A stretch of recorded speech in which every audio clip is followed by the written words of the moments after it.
Bulletin के आगाज में आपको बताएं कि वज़ीर-ए-आज़म शहबाज शरीफ की ज़ेर सदारत मुस्लिम लीग नून की पार्लिमानी पार्टी का इजलास खत्म। मुस्लिम लीग नून की पार्लिमानी पार्टी का वज़ीर-ए-आज़म शहबाज शरीफ पर मुकम्मल एतमाद का इज़हार किया गया है। ज़राए के मुताबिक इंतखाबात से मुतालिक सियासी जमातों के दरमियान मुज़ाकरात के लिए पार्लिमान का फोरम इस्तेमाल करने का फैसला किया गया है। इस इजलास का अहवाल जानेंगे जावेद हुसैन से। जी जावेद, बताइएगा। जी देखें, वफाकी काबीना के इजलास के बाद वज़ीर-ए-आज़म शहबाज शरीफ पार्लियामेंट हाउस पहुंचे, जहां पर उन्होंने मुस्लिम लीग नून की पार्लियामानी पार्टी का इजलास की सदारत की। और इस इजलास में जो ज़राए मैंने बताया कि मुस्लिम लीग नून की पार्लियामानी पार्टी ने भी वज़ीर-ए-आज़म शहबाज शरीफ पर और उनकी क़यादत पर मुकम्मल एतमाद का इजहार किया है और ये फैसला किया है कि इंतखाबात से मुतालिक सियासी जमातों के दरमियान मुज़ाकरात के लिए पार्लियामान का फोरम इस्तेमाल किया जाए। और जो ज़राए उन्होंने बताया कि पार्लियामानी पार्टी ने यह भी कहा कि मुज़ाकरात के लिए किसी इदारे की सालिसी कबूल नहीं की जाएगी। और वज़ीर-ए-आज़म ने इस मौके पर जो खिताब किया उसमें तमाम इत्तेहादी जमातों के साथ। ठीक है जावेद हुसैन, आपसे मजीद मालूमात कुछ देर बाद लेंगे। इनकाद करवाए, उसने प्रोसेस शुरू किया। इस अरसे में लाहौर हाई कोर्ट और पेशावर हाई कोर्ट में पिटीशंस फाइल हुई।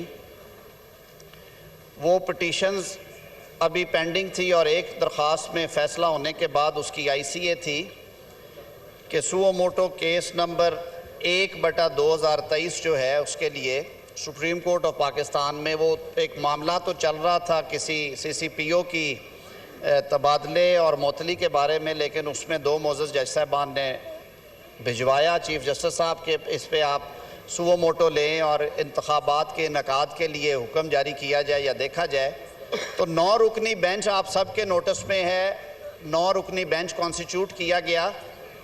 सियासी जमातें जिनमें पाकिस्तान पीपल्स पार्टी, पाकिस्तान मुस्लिम लीग नून, जमीयत उलमा इस्लाम शामिल थी, उन्होंने उन 2 जज साहबान पे जिन्होंने ये नोट इनिशिएट करवाया था और उन्होंने अपने उस हुक्म में जिसके ज़रिए उन्होंने चीफ जस्टिस साहब से कहा सुओ मोटो लिया जाए, कुछ तफसील से लिख भी दिया था, यानी अपना माइंड डिस्क्लोज़ कर दिया और कुछ और बैकग्राउंड भी थी।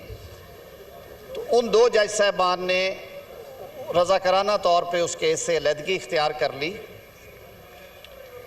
स्टोरी गोज़ ऑन जी। और फिर वो 7 रुकनी बेंच में से 4 मुअज़्ज़ज़ जज साहबान ने अक्सरीती फ़ैसला दिया और उसमें उन्होंने ये तय कर दिया कि जो सुप्रीम कोर्ट की ओरिजिनल जुरिस्डिक्शन है 184(3), यानी कि सुओ मोटो नोटिस लेना या अज़ खुद जिसे कहते हैं हम इख्तियार इस्तेमाल करना, ये केस उसके लिए मुनासिब नहीं है। लिहाजा उन्होंने वो दरख्वास्त या दरख्वास्तें जो उसके साथ मुंसलिक थी वो खारिज कर दी। उस पर एक डिबेट शुरू हुई कि जी जो बाद में 5 रुकनी बेंच में से 3-2 की राय थी वो फाइक होगी या वो 4-3 की। किस्सा मुख्तसर ये कि ये जो डिटेल्ड जजमेंट आने पे ये बात तय हुई, साबित हुई कि 4 मुअज़्ज़ज़ जज साहबान ने बिल्कुल क्लैरिटी के साथ 7 में से वो दरख्वास्तें खारिज की थी।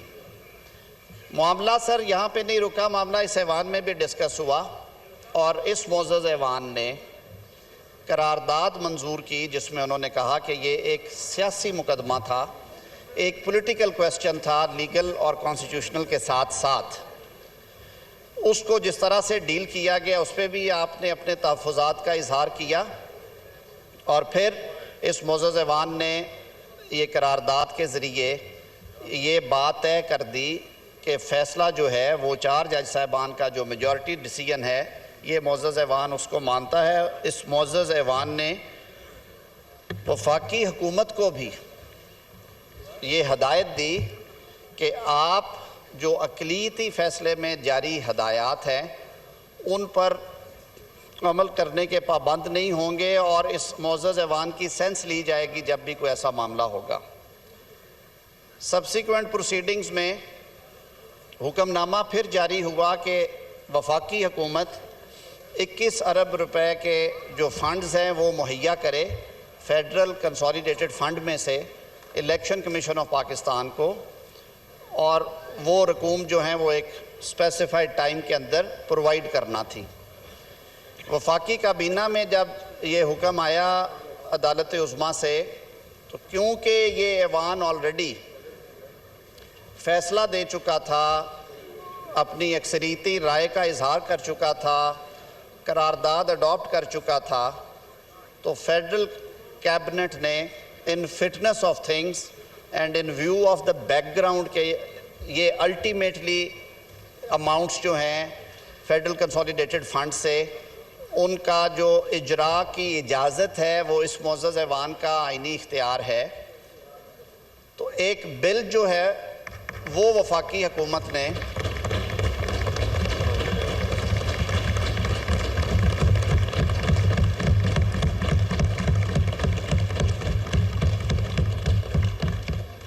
वज़ारत ख़जाना की सिफारिश पे एक बिल जो है वो पेश किया इस मुअज़्ज़ज़ ऐवान में, जिसमें आइन के आर्टिकल 81 की क्लॉज ई के तहत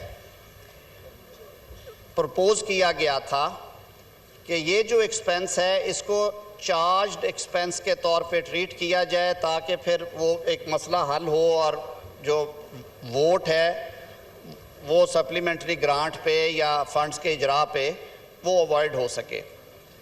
वो मामला कौमी असम्बली की स्टैंडिंग कमेटी बराए ख़जाना और कानून की मंशा के मुताबिक सेनेट ऑफ पाकिस्तान की स्टैंडिंग कमेटी बराए ख़जाना में भी गया। दोनों कमेटीज़ ने यूनानिमसली ये रिज़ॉल्व किया कि ये बिल जो है ये गैर ज़रूरी है, और साथ ही उन्होंने ये भी कहा कि कौमी असम्बली पहले ही करारदाद के ज़रिए ये कह चुकी है कि जो 4 जज साहिबान का अक्सरियती फ़ैसला है हम उसको मानते हैं और वो आइन और कानून के ऐन मुताबिक है। वो बिल इस हाउस में पुट किया गया, प्लेस किया गया, और इस मुअज़्ज़ज़ ऐवान ने वो बिल रिजेक्ट कर दिया।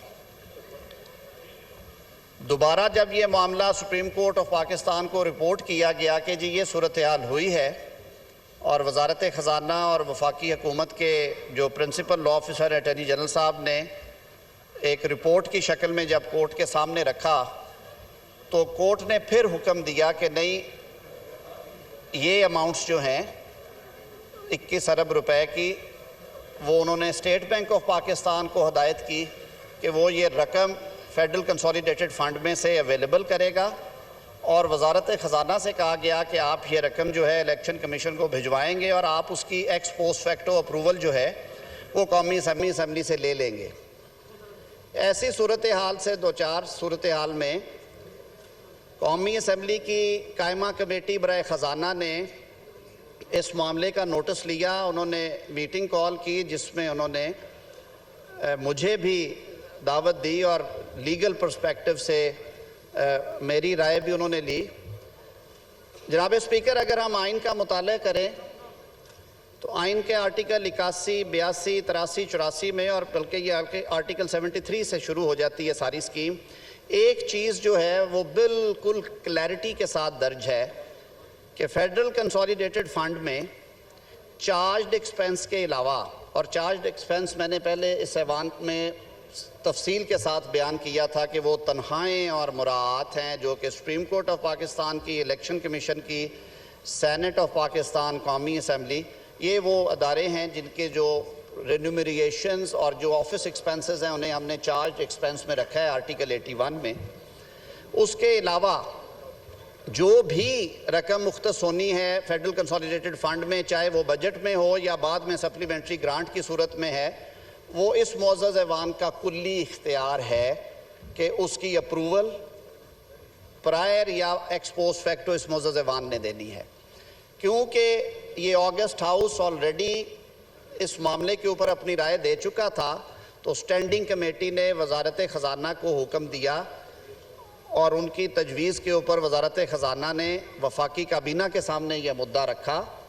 वफाकी काबीना ने इसको डिलिबरेट करने के बाद सप्लीमेंट्री ग्रांट आइन के आर्टिकल 82 की क्लॉज 2 के तहत तलब की और इस मुअज़्ज़ज़ ऐवान के सामने दोबारा ये मामला लेके आए। दोबारा इस ऑगस्ट हाउस ने इसको डिलिबरेट किया, इस पर गुफ्तगू हुई। मुझे याद है उस दिन मेरे आयल के उस तरफ बैठे दोस्तों में से मोहसिन लगारी साहब ने भी उस पर गुफ्तगू की और उन्होंने कहा कि ये चार्ज्ड है। फिर उन्हें बताया गया ये चार्ज्ड एक्सपेंस नहीं है। कहा गया कि ये एक्स पोस्ट फैक्टो हमेशा हो जाती है, ये भी समझाया था। और आज फिर ये मैं अर्ज़ कर देता हूँ कि ये बात किसी हद तक दुरुस्त है कि वफाकी हुकूमत in many instances supplementary grants को ईसीसी और कैबिनेट से अप्रूव करवा के वो अमाउंट्स जो हैं वो स्पेंड की जाती हैं, लेकिन एक एक अमाउंट को माली साल ख़त्म होने से पहले और बजट आइंदा साल का पेश होने के बाद, आप लोग मेरे से बहुत ज़्यादा जानते हैं, आप उस एक एक सप्लीमेंट्री ग्रांट को, उन मोशंस को टेकअप करते हैं, उनको ग्रांट करते हैं या उनको रिजेक्ट करने का इख्तियार आपको होता है। जनाब स्पीकर, इस केस में क्योंकि अदालती अहकामात थे और ये हाउस क्योंकि ऑलरेडी 2 दफ़ा बड़ी क्लैरिटी के साथ अपनी सेंस भी दे चुका था, वोट भी कर चुका था, और इस हाउस का ये हुक्म था वफाकी हुकूमत को कि इस बाला मुअज़्ज़ज़ ऐवान के सामने रखे बगैर फेडरल कंसोलिडेटेड फंड से अमाउंट्स इस मद में आपने देनी है, तो हमसे आपने अप्रूवल यहाँ से होनी है। उसकी वजह यह है कि आज अगर वफाकी हुकूमत वो 21 अरब रुपए की रकम जारी कर भी दे तो इस हाउस ने कल को एक्स पोस्ट फैक्टो देनी है, तो अगर कल को आप एक्स पोस्ट फैक्टो अप्रूवल नहीं देते तो वो जो 21 अरब का ब्लैक होल है उसका जिम्मेदार कौन होगा, वो रिकवर किससे होंगे, वो कौमी ख़जाने से निकली हुई रकम है, वो कहाँ पे गिनी जाएगी। तो इसी तनाजुर में सप्लीमेंट्री ग्रांट जो थी, काबीना ने कहा कि इस मुअज़्ज़ज़ ऐवान के सामने रखी जाए, और ये सारी बातें आपके सामने रखी गई। ये कुल्ली इख्तियार है आईने पाकिस्तान के तहत अवाम के मुंतखब करदा इस ऐवान का। इस ऐवान ने अपना राइट एक्सरसाइज किया और वो जो ग्रांट थी, जो डिमांड थी मोशन नंबर 64A, वो रिजेक्ट हुई। ये सूरत हाल भी दोबारा जब सुप्रीम कोर्ट ऑफ पाकिस्तान के सामने अटॉर्नी जनरल साहब ने रखी तो उन्होंने गुज़िश्ता हेयरिंग में जनाब स्पीकर कुछ अहकामात जारी किए जो कि आज वफाकी काबीना के सामने रखे गए। 19 अप्रैल 2023 का जो हुक्मनामा है उसका पैरा 8 में से कुछ पोर्शन मैं इस मुअज़्ज़ज़ ऐवान के गोशगुजार करूँगा, क्योंकि दोबारा ये हुक्म हुआ कि वफाकी हुकूमत ये फ़ंड्स रिलीज़ कर दे और जो मामला है पार्लिमान का और हुकूमत का वो बाद में तय होता रहेगा। अब मैं ज़रा आसान से लफ्ज़ों में बता रहा हूँ जी, तो मैं उसके कुछ एक्सट्रैक्ट्स पढ़े भी देता हूँ। When viewed from this perspective, the rejection of demand number 64A has serious constitutional implications कि इसके बड़े आइनी कुछ मुज़म्मिरात हैं।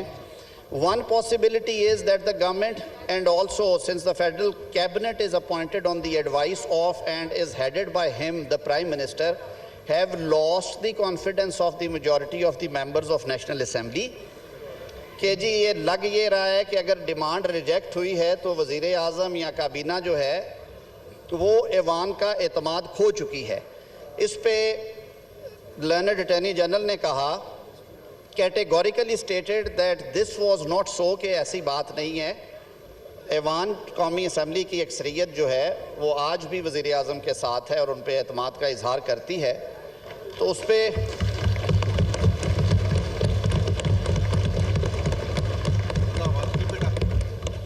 The Federal Cabinet and the Prime Minister have and had at all times the confidence of the majority of National Assembly. For present purposes, we accept this statement made by learned Attorney General. उन्होंने कहा हमने ये मान लिया, लेकिन the other possibility then is that the putative rejection of demand number 64A is to be regarded as anomalous and the resulting situation can be rapidly rectified. फिर उन्होंने फिर हुक्म दिया कि अच्छा अगर ये बात है तो फिर ये किस तरह से हो गया, अब इसको दुरुस्तगी भी की जाए और उसको दोबारा मंजूर किया जाए। The learned Attorney General fully appreciated the serious constitutional consequences that would flow were the first possibility reflect the correct position. Furthermore, any future to and fro of this matter between the executive and legislative branches would not advance or serve any constitutional purpose. अब court ने कह दिया कि ये जो executive और मुकन्ना के दरमियान ये जो है हुकूम के जारी करने का मामला, उन्होंने कहा इसको पसे पुश डाल दिया जाए, मैं आसान लफ्ज़ों में कह रहा हूँ, और ये अमाउंट जारी कर दी जाए।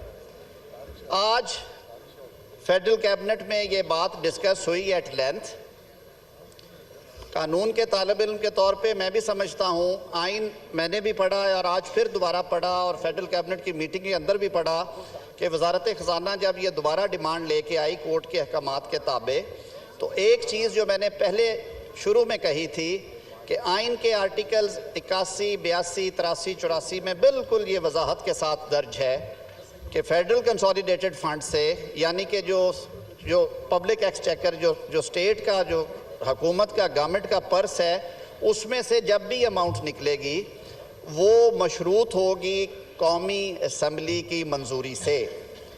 इस पर्टिकुलर केस में ये मोअज़्ज़ज़ ऐवान कैटेगोरिकली ये हुक्म दे चुका है और वोट के ज़रिए ये बात कह चुका है कि ये अमाउंट इस हेड में से नहीं दी जा सकती फॉर सर्टन रीज़न्स, और ये इख्तियार है इस ऐवान का कि वो रीज़न्स के साथ and even without reason on the basis of vote उन 22 करोड़ अवाम के दिए हुए मैंडेट के तहत आप ये फैसले करते हैं।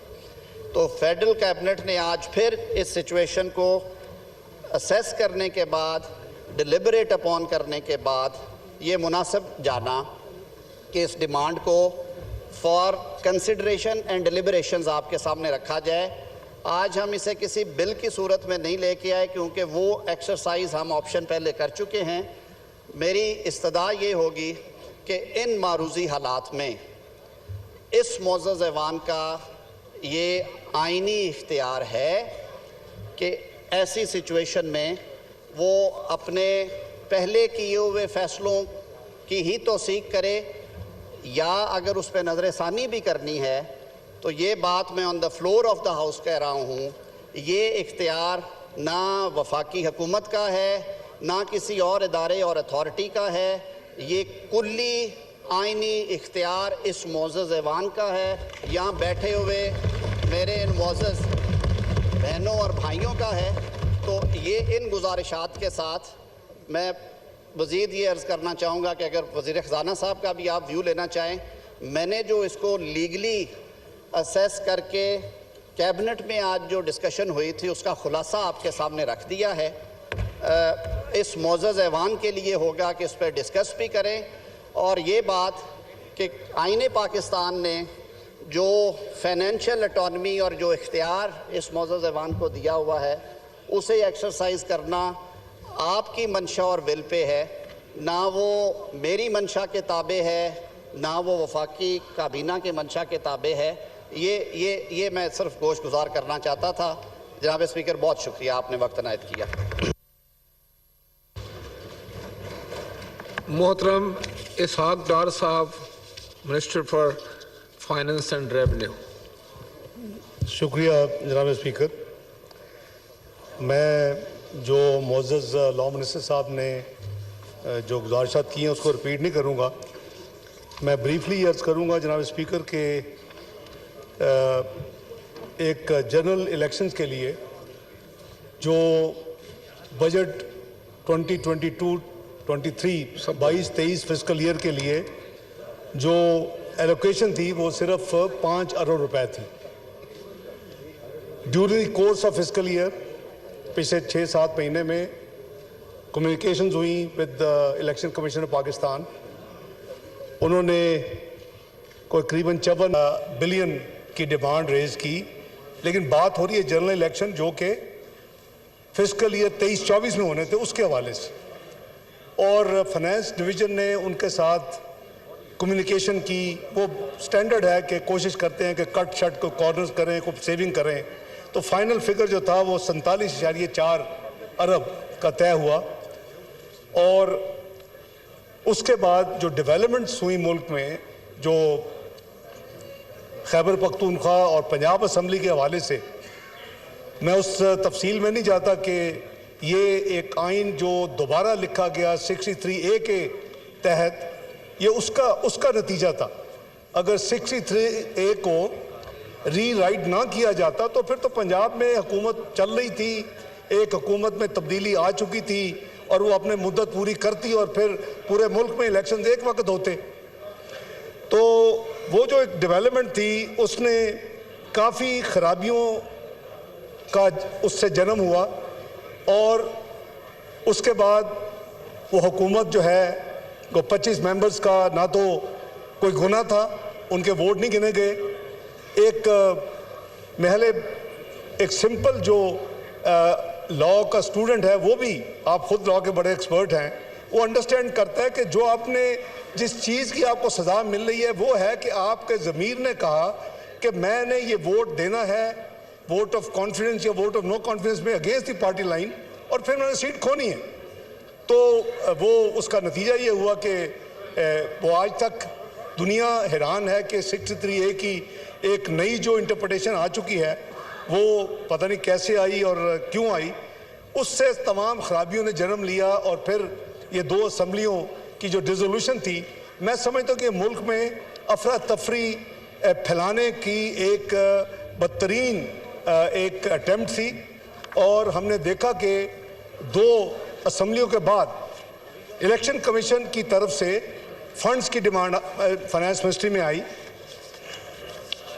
मीडिया उसकी बात कर रहा था कि 50% मजीद खर्चा होगा, स्पेकुलेशन थी मीडिया में। तो हमने लिखा फाइनेंस ने कि जी आपने जो ये 2 असम्बलियों को अलहदा किया है और आप फंड्स मांग रहे हैं, तो आपके कितने एडिशनल अखराजात होंगे, क्योंकि अब आप इलेक्शन को, एक तो यह है कि एक ही दिन आप इलेक्शन करवाते हैं, आप एक से ज़्यादा बैलेट आप स्टैम्प करते हैं, आपकी सिक्योरिटी जो है मोबिलाइज एक वक्त के लिए होती है, जो कि एक दिन के लिए या 2 दिन के लिए होती, उसकी मोबिलाइजेशन और हफ्ता 10 दिन उसकी डीमोबिलाइजेशन, उसमें अच्छा खासा ये सारा खर्चा उसी के लिए है।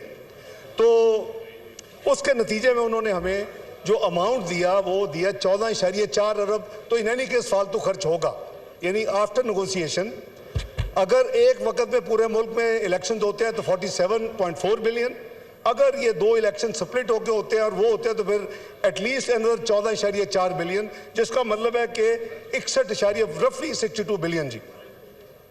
तो इस प्रोसेस में जब एक पिटीशन फाइल हुई और एक ऑर्डर आया 4 अप्रैल को, तो उस वक्त इस मुअज़्ज़ज़ ऐवान ने 6 अप्रैल को एक करारदाद पेश की और जो पास किया वो रेजोल्यूशन, उसके मुताबिक फेडरल गवर्नमेंट को, और जिसके नतीजे में फाइनेंस मिनिस्ट्री बाउंड हो गई कि ये पेमेंट जो है ये हम पेमेंट नहीं करेंगे।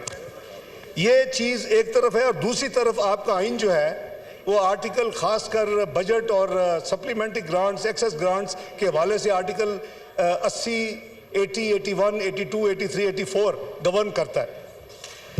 जाहिर है कि इस मुअज़्ज़ज़ ऐवान की जो सेंस थी, जो करारदाद कंसेंसस से पास हुई और जिसके ऊपर जाहिर है कि इखलाकन और अदरवाइज एक जो सॉवरन पार्लियामेंट की जो एहतराम होता है, तो वज़ारत ख़जाना के पास सिंपल जो प्रोसेस है जिसको बार बार इन्वोक करने की कोशिश की जा रही है वो अवेलेबल नहीं था। यानी कि पूरे साल में जब आप एक यानी बजटेड अमाउंट से आगे जाते हैं तो या टेक्निकल सप्लीमेंट्री होती है, वो मिनिस्ट्री अपना किसी खर्च को कम करती है, कहती है इधर से हम काट लेते हैं, फलां मद में हमें दे दें, या इंटर मिनिस्ट्रियल भी होती हैं, दोनों मिनिस्ट्रीज की कॉन्सेंट होती है, या फिर प्योर सप्लीमेंट्री होती है कि अगर वहाँ अगर रखा है आपने 5 अरब तो आपको चाहिए और 20 अरब, तो वो एक प्योर सप्लीमेंट्री है कि आपको वो उसके बजट के अंदर नहीं, आपको एक्स्ट्रा देना है। तो ये वो प्रोसेस था जिसके लिए बाय द वे ना कि कोई समरी किसी ने मूव की, इलेक्शन कमीशन ऑफ पाकिस्तान ने, ना किसी और जगह से कोई, तो ईसीसी या काबीना हवा में तो नहीं कर सकती, देयर इज अ प्रोसेस, और प्रोसेस फॉलो होता है। प्रोसेस ये है कि इस तरह की जो सप्लीमेंट्री आती हैं, डजन्स आती हैं और हर महीने आती हैं, टेक्निकल भी आती है, रेगुलर भी इक्का दुक्का आती है। कोशिश होती है हुकूमत की और वजारत ख़जाने की कि regular supplementaries unless totally unavoidable वो आखिरी क्वार्टर से पहले ना दें, वो मैनेज करे 3 क्वार्टर से फिस्कल डिसिप्लिन। तो ये जो सप्लीमेंट्रीज के कोई डॉक्यूमेंट नहीं, तो ब्रेनस्टॉर्मिंग की गई। ये फैसला ये हुआ कि एक ही तरीका है कि वो इंस्ट्रूमेंट ऐसी ढूंढी जाए, हवा में तो नहीं आप जाके कह सकते। अब ये अगर कोर्ट का ऑर्डर है कि पैसे दे दें, तो make no mistake, nobody can give money unless there is a process and procedure followed as per the constitution and the law. वो प्रोसीजर ये है कि एक समरी होगी, समरी के बगैर ये एक एज ए मैटर तो डिस्कस हो सकता है, एक फैसला नहीं हो सकता ईसीसी में या काबीना में। तो ये सोचा गया, सोच गया कि क्या किया जाए, तो कोई उस टेल्यू में हमने 81E का सहारा लिया। ये है expenditure charge upon federal consolidated fund. अब उसके तहत हमने 81D पहले देखा गया, उसमें था कि any sums required to satisfy any judgement, decree और award against Pakistan by any court of tribunal. यह वर्ड है against Pakistan. That limited us to use this particular article, क्योंकि ये कोई फॉरेन कोई जजमेंट होती पाकिस्तान से बाहर किसी की, अपना इंटरनेशनल आर्बिट्रेशन की, किसी कोर्ट की, तो फिर तो था। तो देन वी टुक द सहारा 81E का। वो क्या कहता है, any other sums declared by the constitution और by act of Majlis Shura to B so charge. हमने उसके तहत काबीना में लेके, काबीना ने अप्रूवल दे दी, हम उसको इस हाउस में ले, और as this house has the sovereign will to decide whatever they want to decide, और उसमें मैं समझता हूं कि they have a reason to decide what they decided। वो कहते हैं हम इसको फैसले नहीं मानते, वो 4-3 का फैसला है। यानी ये जो सवाल उठ रहा है कि हाउ कम के मनी बिल जो है वो गवर्नमेंट जो है वो उसका मनी बिल जो है वो कैसे रिजेक्ट हो गया, तो उसके पीछे रैशनल है। ये जो अपना पूरे पाकिस्तान की नुमाइंदगी करते हुए या नुमाइंदगान बैठे हुए हैं इस मोअज़्ज़ज़ हाउस में, वो उस फैसले को कहते हैं, उसकी करारदाद में है कि हम इस फैसले को नहीं मानते। ये फैसला 438 तो कुछ होना ही नहीं चाहिए था। बहरहाल वो जो एक जुडिशल कॉन्स्टिट्यूशनल लीगल मैटर को एक तरफ भी रख दें, तो हमने पूरी कोशिश की कि अगर हमें ये इंस्ट्रूमेंट मिल जाए तो इसके तहत फिर हम एक चार्ज एक्सपेंडिचर के तौर पे वी कैन प्रोसीड। तो आपने देखा, आपने चेयर किया, इस हाउस में वो बिल पेश हुआ, 81E के तहत काबीना ने अप्रूव किया और इस हाउस ने उसको अप्रूव नहीं किया, रिजेक्ट कर दी। Now obviously the house is sovereign, nobody can do anything. उसके नेक्स्ट हमने देखा कि फिर जो एक ऑर्डर आया, उस ऑर्डर के तहत ये कहा गया कि जी नहीं, आप ये पेमेंट करें, स्टेट बैंक ये पेमेंट करें। No, state bank can not disburse money. इसका जो ट्रस्टी है, इसका जो ऑपरेटर है, वो फाइनेंस डिवीजन है। ये समझने वाली बात है। स्टेट बैंक ने यहां तक तो कंफर्म कर दिया कि हमने एलोकेट कर दिया है, जो हमारे FCF अकाउंट में पैसे पड़े हैं 21 बिलियन तक हमने उसको रोक लिया है। आपको याद होगा, होता है चेक गुड फॉर पेमेंट, कि अगर मैंने अपना चेक इशू किया और मैं अपने बैंक के पास गया, वो जो मैंने जिसको देना है वो कहता नहीं भाई मुझे नहीं पता चेक होगा कि नहीं, वो पीछे गुड फॉर पेमेंट, वो आपके अकाउंट में उतना बैलेंस ब्लॉक कर लेते। तो स्टेट बैंक इस हद तक तो कर सकता था ऑर्डर पे अमल दरामद करने की, वो ये नहीं कर सकता था जो उनको कहा गया कि आप पैसे रिलीज कर दो। There is no system in this constitution. अगर हमने इसको फॉलो करना ना फाइनेंस के, अच्छा अब मामला आ गया कि finance will authorise and then they will release. Finance खुद कुछ नहीं कर सकती जब तक सप्लीमेंट्री ग्रांट या टेक्निकल सप्लीमेंट्री ग्रांट का प्रोसेस मुकम्मल ना हो। और यहाँ सबसे जो बड़ी बात थी वो 6 अप्रैल की करारदाद है, जो कि फेडरल गवर्नमेंट को कह रही है कि आप मत पैसे दें, या हम इस फैसले को मानते ही नहीं है। तो उसके नतीजे में आपने देखा कि एक और फिर ऑर्डर आ गया, और वो जो ऑर्डर था वो दोबारा उसमें जो मुख्तलिफ जो अभी जनाब लॉ मिनिस्टर साहब ने एक चीज़ एक्सप्लेन की हैं। मैं सबसे पहले तो जब ये ऑर्डर आया तो मैं समझता हूँ कि राइटली सो स्टैंडिंग कमेटी ने अपना सू मोटो, उसका आपकी फाइनेंस कमेटी जो standing committee of national assembly है, उन्होंने क्या कहा कि after threadbare discussion the standing committee resolved and directed the finance division that in order to comply with the orders of the Honorable Supreme Court of Pakistan and the constitutional scheme provided by authorization and release of funds for the purpose of general election, the matter may be placed before the National Assembly in the form of a bill through the Federal Cabinet. This has been necessitated because of the fact that the Supreme Court of Pakistan in its order dated 14th of April had also directed the Finance Division to adopt the constitutional procedure by way of ex post facto approval. Sir, emphasis ex post facto approval. इसमें मैं जरा थोड़ी सी रोशनी डालने की कोशिश करता हूँ जी। In order to avoid any future complication whereby the funds are released and ex post facto approvals are not granted, the above course has been recommended. तो ये था जी इस honourable standing committee on finance and revenue of national assembly का फैसला। और उसके नतीजे में ऑब्वियसली हम वापस फाइनेंस डिवीजन फेडरल कैबिनेट को लेके गई और उस के नतीजे में we took a motion approval ये हुआ हमारा काबीना से that supplementary sum not exceeding 21 billion be granted to the federal government to meet the expenditure other than charge during the financial year ending 30 June 2023 in respect of election commission of Pakistan demand number 64A। तो जनाब speaker इसको भी इस house ने इसको भी vote down कर दिया। अब ये एक अगर जब आप ऑर्डर पढ़ते हैं तो ऑर्डर में ये एक एक्स्ट्रा ऑर्डिनरी ट्रांजैक्शन है। नॉर्मल ट्रांजैक्शन यही है कि जी किसी मिनिस्ट्री की अगर सप्लीमेंट्री ग्रांट है, अगर काबीना या प्राइम मिनिस्टर सेटिस्फाइड है तो उसका एक प्रोसेस फॉलो किया जाता है, एक समरी मूव होती है, उसमें थ्रेड बेस्ड डिस्कशन होती है, ईसीसी अप्रूव करती है, फिर आफ्टर मुस्तफा इम्पैक्ट्स वो स्टैंड अलोन फिर भी अप्रूवल फाइनल नहीं है, वो काबीना को या काबीना की मीटिंग में या थ्रू सर्कुलेशन काबीना अप्रूव करती है। अब ये एक स्पेसिफिक सिचुएशन है जिसमें हाउस ने पहले 6 अप्रैल को करारदाद पास कर दी और अपनी सेंस दे दी। दूसरी दफा एक अटेम्प्ट की गई कि एक ऐसा इंस्ट्रूमेंट मिल जाए जिसके तहत कोई ट्रांजैक्शन हो सके। वो इंस्ट्रूमेंट बिल था, वो ट्रांजैक्शन के लिए नहीं था, वो एक इंस्ट्रूमेंट था जो ट्रांजैक्शन को करने के लिए था, वो ट्रांजैक्शन इटसेल्फ नहीं थी, उसको भी रिजेक्ट कर दिया। तीसरा जब वोट ये एक्सपेंडिचर को तीसरी दफा लेके आए तो उसको भी हाउस ने अप्रूव नहीं किया। तो मैं समझता हूं कि ये इन हालात में अभी जो लेटेस्ट ऑर्डर है कि जी ये पेमेंट जो मैं आपकी इजाजत से ये जरा चंद अल्फाज पढ़ देता हूं जी। When viewed from this perspective, the rejection, ये पैरा 8 है ऑफ दिस ऑर्डर जो 19 का है, rejection of demand number 64A जिसका मैंने अभी जिक्र किया और इस हाउस ने उसको रिजेक्ट किया, हैज सीरियस कॉन्स्टिट्यूशनल implications.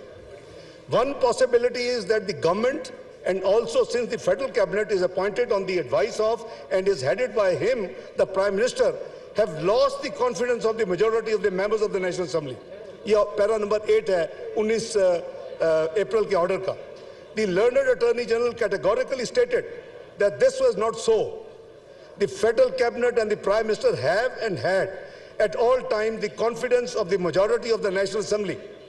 मैंने अभी अंडरलाइन किया है कि ये स्टैंडर्ड तो मनी बिल पास होते हैं, बजट पास होते हैं सारी दुनिया में। It's an extraordinary transaction, extraordinary situation where by house ने अपनी सेंस पहले दे दी, एक अटेम्प्ट किया कि एक इंस्ट्रूमेंट दे दे जिसके तहत फाइनेंस को उसको मूव कर सके पेमेंट के लिए प्रोसेस, वो रिजेक्ट हो गया।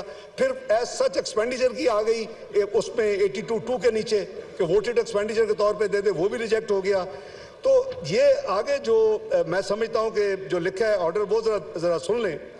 For present purposes we accept the statement made by the learned attorney general. The other possibility then is that the putative rejection of demand number 64A is to be regarded as anomalous. मैं समझता हूँ कि ये बड़ा strongly worded है। That means कि यहाँ सारे जो लोग बैठे हैं क्या इनको कोई समझ बूझ नहीं है कि वो जब रिजेक्ट कर रहे हैं तो वो क्या कर रहे हैं? They know what they're doing. They have categorically expressed their will on 6th of April in this resolution. कि हम क्यों कर रहे हैं इसको अपोज है, क्यों फेडरल गवर्नमेंट ना करे। तो ये एक ऐसी सिचुएशन है कि जिसमें चाहे प्राइम मिनिस्टर चाहे फेडरल कैबिनेट चाहे फाइनेंस डिवीजन चाहे, no payment can be made. This house has categorically stop the payment. So हमें अब आगे जो इसमें जो लिखा गया वो ये है कि for present purposes we accept the statement made by attorney general. The other possibility then is that putative rejection of demand is to be regarded as anomalous and the resulting situation can be rapidly rectified. Rectification तो उधर होती है जब के आपसे कोई गलती हो जाए या आपने अनकॉन्शियसली कोई कर दिया। ये तो इन्होंने बड़ी एक दफा नहीं 3 दफा ये अपना फैसला सुना चुके हैं। मैं समझता हूं कि क्या ये पहली दफा है कि पाकिस्तान में इलेक्शन 90 दिन में नहीं हो रहे? क्या अब अगर फैसला हो जाए, अगर पैसे मिल जाए तो क्या 90 दिन में इलेक्शन होंगे? 90 दिन में अभी भी नहीं हो रहे। We are passing 90 days. क्या मोहतरमा बेनज़ीर भुट्टो साहबा जब फौत हुई तो क्या इलेक्शन वक्त पे हुए थे? नहीं वक्त पे हुए थे। तमाम पार्टी से इसी तरह कंसेंसस की इलेक्शन आगे चले गए। क्या जब कैलेमिटी आई 88 में तो इलेक्शन वक्त पे हुए थे? तो देयर आर प्रेसिडेंट्स। आपका article if I am not wrong 254, अगर आपका कोई टाइम लाइन के साथ कोई एक्शन है as per the constitution of Pakistan and it is not perform within timeline but it has been perform, it is very much legitimate and legal action. उसमें कोई खराबी नहीं है, आप उसको बड़ी अच्छी तरह समझते हैं। जनाब स्पीकर, मुझे ये भी इजाजत दे, चूंकि मैं इस टॉपिक पे पहले नहीं बोला, कि पाकिस्तान सेंसस के ऊपर 35 अरब खर्च नहीं कर रहा।